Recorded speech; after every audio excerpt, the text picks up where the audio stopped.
nggak boleh lagi. Allahu a'lam. Ini 13 akhlak mulia. Ada pertanyaan nggak?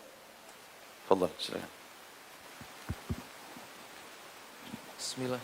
Assalamualaikum warahmatullahi wabarakatuh. Assalamualaikum. Ustadz, apakah semua amalan baik dapat menghapus dosa?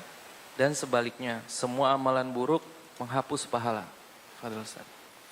Kalau apakah semua amal baik menghapus dosa? Iya, tapi dosa-dosa kecil.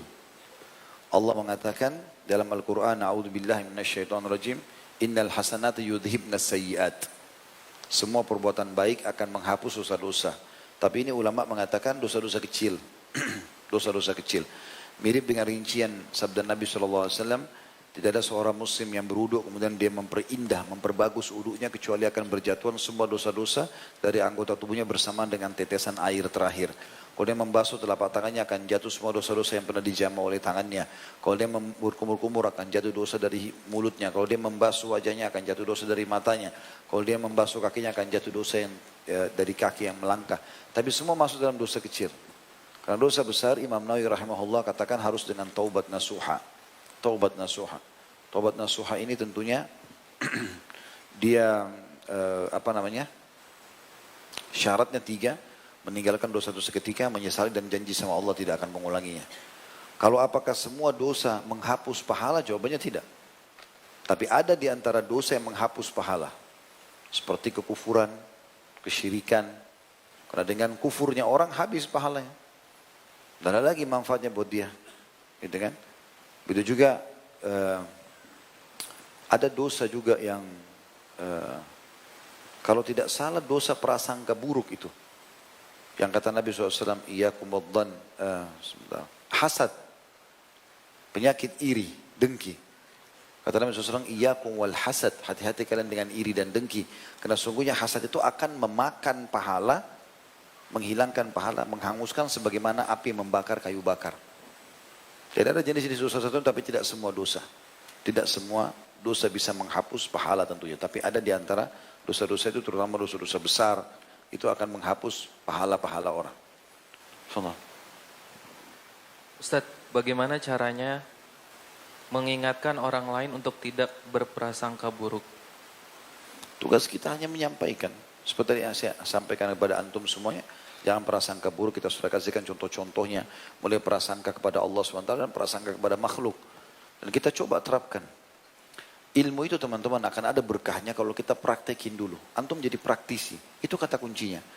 Dia kalau kita jadikan sebagai pegangan hidup kita dan kita coba praktekkan. Misal contoh sholat duha saja. Antum jadikan sebagai sebuah praktek. Antum selalu kerjakan. Tidak mau kecuali tiap hari sholat duha walaupun cuma 2 rakaat. Jadikan rutinitas. Nanti itu akan menjadi sebuah pola yang bukan cuma sekedar bermanfaat buat kita. Orang lain pun akan menjadikan contoh. Banyak orang melakukan perbuatan tersebut. Ya, perbuatan baik. Saya tahu ada kerabat kami, melihat kerabat yang lain puasa Senin Kamis, dia ikut puasa.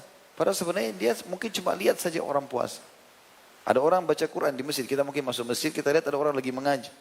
Karena kita lihat dia mengaji, tadi kita nggak berpikir. Sekarang kita juga berpikir habis sholat sunnah, mau baca Al-Quran. Kan begitu.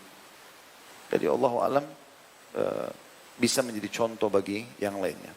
Tadi pertanyaannya itu apa lagi? Coba diulangi lagi. Bagaimana cara bagaimana mengajak orang berprasangka baik ya. Jadi saya bilang tadi caranya adalah kitanya mempraktikin dan insya Allah akan menjadi contoh bagi orang lain. Nanti kalau kita sudah praktikin prasangka baik sama orang selalu, maka akan terjadi hal yang sama kepada kita. Insyaallah.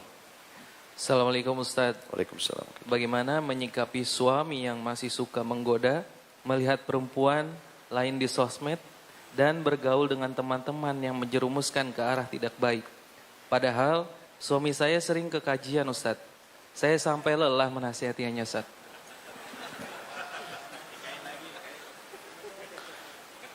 Tawakkal ala Allah. Ya, sekarang tinggal tawakkal ala Allah. Maksudnya tugas kita sebagai seorang muslim, kalau kita sudah ingatkan pasangan kita, kita sudah ingatkan anak kita, sudah ingatkan orang tua kita, atau siapapun di lingkungan kita. Kalau kita sudah ingatkan ini nggak boleh, ini begini, tetap aja dilakukan, kita tawakkal ala Allah. Dia punya Tuhan yang akan mengadili dia. Dan tidak ada teman-teman perbuatan itu kemudian tidak dihukum sama Allah. Allah punya cara menghukumnya. Gitu kan? Tugas kita yang penting saya sudah ingatkan. Saya sudah sampaikan. Kemudian itu gambaran yang paling sederhana.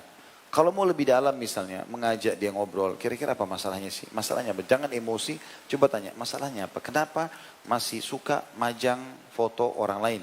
Atau masih suka melihat orang ini? Kenapa? Sebabnya apa? Bukankah itu agama larang? Kita coba bahasakan, gitu kan? Jangan dengan emosional.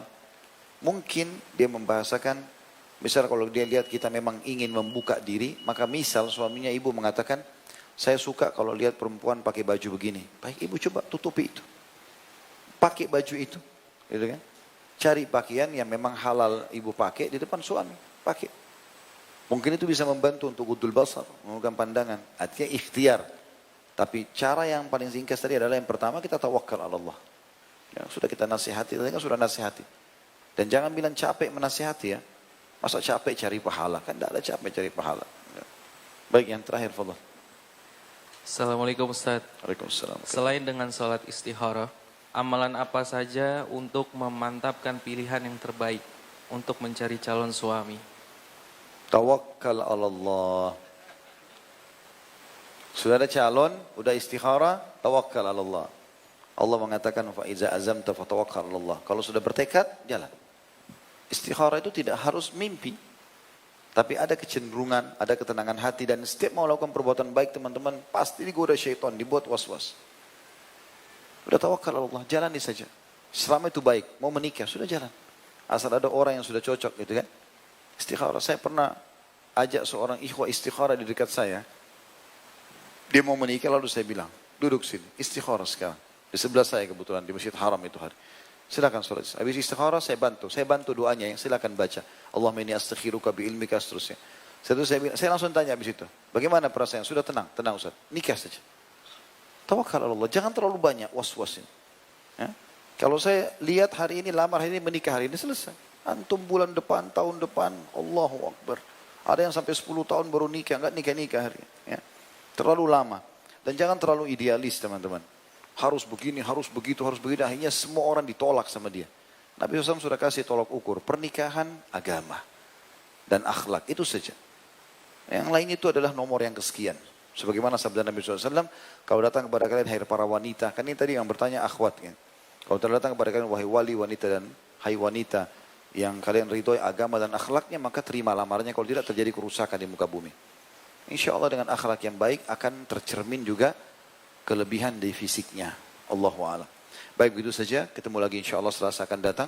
Subhanakallahumma bihamdika asyhadu an la ilaha illa anta astaghfiruka wa atubu ilaik. Wassalamualaikum warahmatullahi wabarakatuh.